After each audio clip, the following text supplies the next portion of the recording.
Olá, pessoal. Eu estou aqui hoje para falar com você sobre liderança feminina.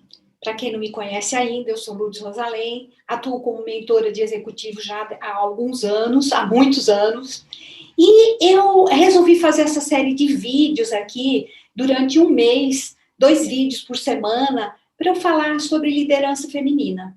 E por que eu resolvi falar desse assunto, desse tema hoje?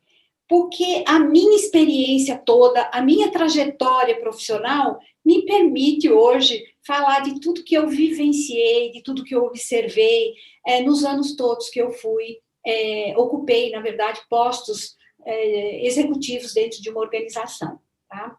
Cheguei a posto de diretora de recursos humanos dentro de uma empresa, na verdade, uma empresa muito conservadora, uma empresa secular, machista, né? Onde a maioria das pessoas não chegavam até só chegavam, na verdade, até um determinado posto hierárquico. Dali para frente, essas posições todas eram ocupadas por homens. E eu quero comentar aqui com vocês, na verdade, o que eu aprendi sendo a primeira mulher a ser indicada para diretora de uma grande empresa, de uma empresa pública.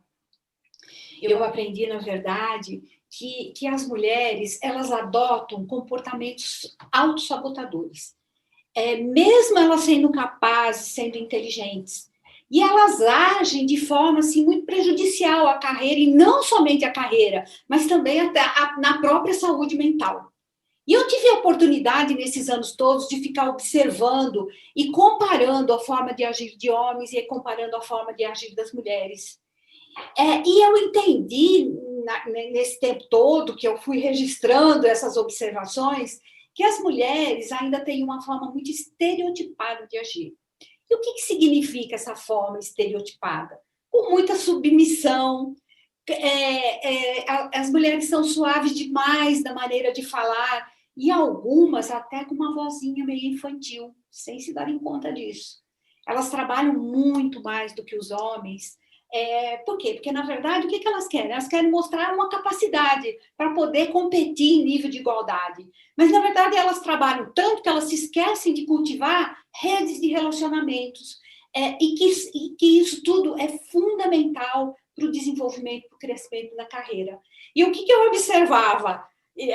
Eu trabalhava muito, né, como diretora, enquanto meus pares, que eram diretores, estavam lá nas suas redes de relacionamento. Inclusive, um desses diretores me alertou para esse problema.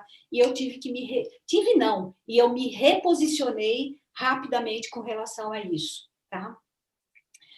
Percebi também que as mulheres são modestas demais para aceitar elogios. E elogios sobre o próprio desempenho, sobre o próprio resultado do trabalho delas. Elas esperam que alguém dê a promoção que elas querem, que elas desejam, sem reivindicar aquilo, sem expressar, na verdade, qual é a posição que ela está almejando. Isso aconteceu comigo, tá? E quando eu me posicionei, eu consegui a promoção que eu tanto almejava. Antes mesmo de ser diretora de recursos humanos, numa outra posição. E percebi também que as mulheres têm muito mais necessidade do que os homens de serem queridas, né? De serem aceitas. Tá? Uma outra coisa assim também usam muito o próprio nome no diminutivo. E isso é o maior pecado que uma mulher pode cometer. Porque isso só faz reduzir a sua importância. E olha uma coisa, esses comentários que eu fiz até agora são pequenos, são poucos, diante de dezenas e dezenas de outros que eu observei e que, para o meu constrangimento, eu já havia cometido alguns deles. Mas eu aprendi rapidamente e me reposicionei. E também eu aprendi outras coisas.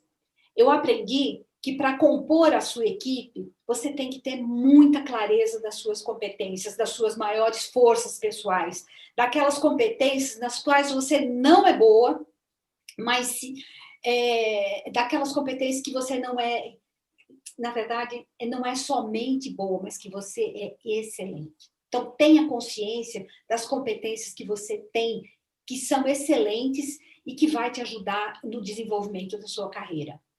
Sabe aquelas competências assim, aqueles pontos aonde ninguém vai te deixar insegura para você tomar decisões importantes, mesmo contrariando muitas pessoas? Porque tenha certeza de uma coisa, para você conseguir resultados excelentes, você vai sim contrariar muitas pessoas, a opinião de muitas pessoas.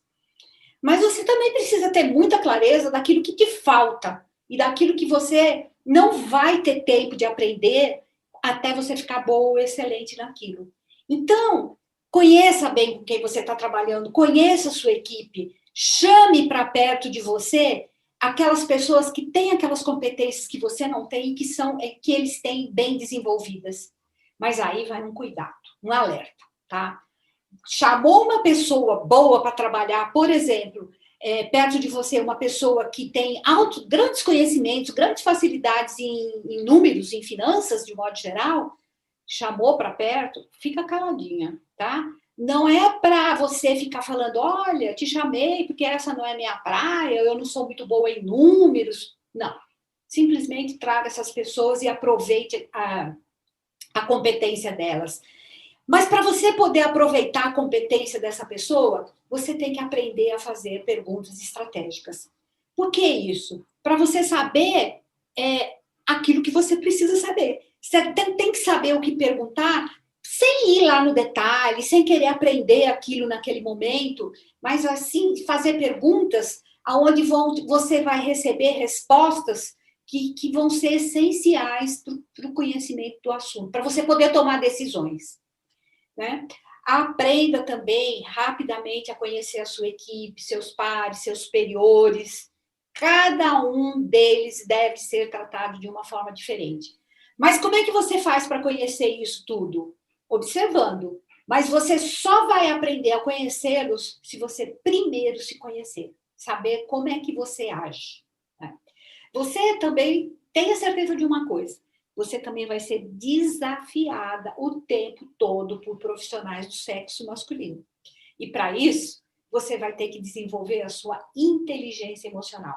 E vai entender, porque só com isso você vai conseguir entender que você está sendo provocada, para você não cair na armadilha, nem revidar e nem se alterar. Isso nunca, isso não é permitido para as mulheres. Porque se você fizer isso, você vai ser a histérica, você vai ser a mal amada, e isso é o que acontece nas empresas. Logicamente que ninguém vai dizer isso para você, mas as fofocas vão correr lá nos bastidores. E você, de alguma forma, vai saber o que estão falando de você. Por quê? Se você está segura naquilo que você está fazendo, você vai entender que todas essas provocações dizem respeito ao outro e não a você. Tá? Então, não entre nas provocações. Mas agora tem uma coisa, olha. Se você sentiu que aquela provocação te afetou profundamente, te deixou, na verdade, sem controle, leve isso para você refletir lá sozinha. Porque essas pessoas, elas podem sim ter razão. Então, a gente tem que parar e identificar o que foi que me pegou, qual foi o ponto que me deixou quase sem controle, para você ir atrás e se desenvolver nesse aspecto.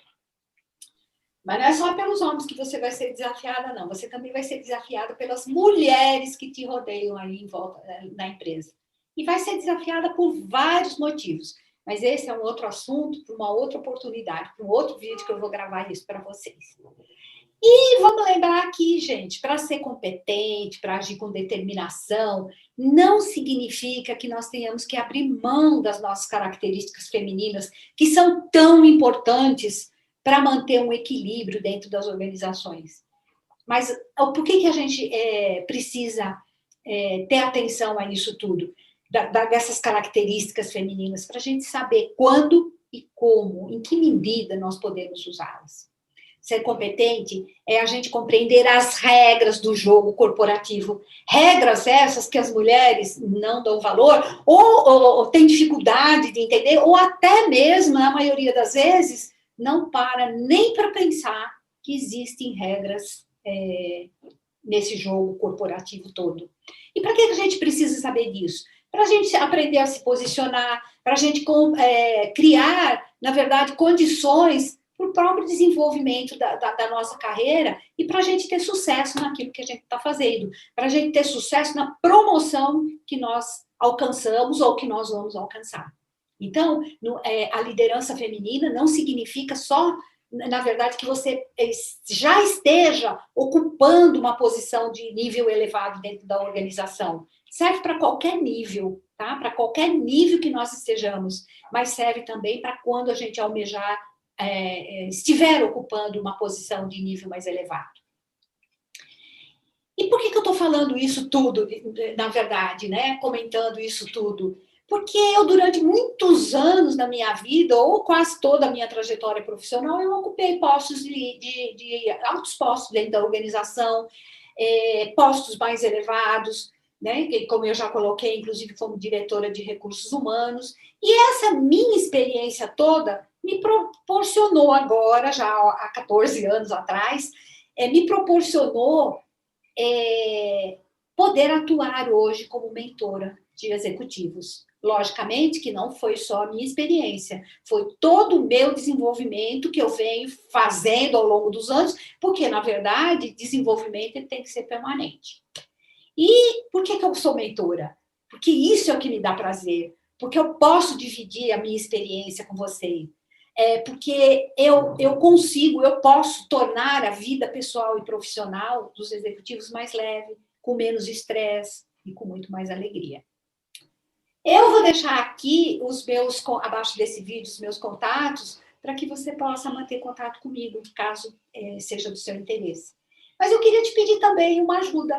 Escreva aqui embaixo para mim, embaixo desse vídeo aqui, deixe seus comentários, deixa aqui para mim aquilo que você observa aí dentro da sua empresa, as diferenças de comportamento entre homens e mulheres, tudo que acontece aí no mundo corporativo.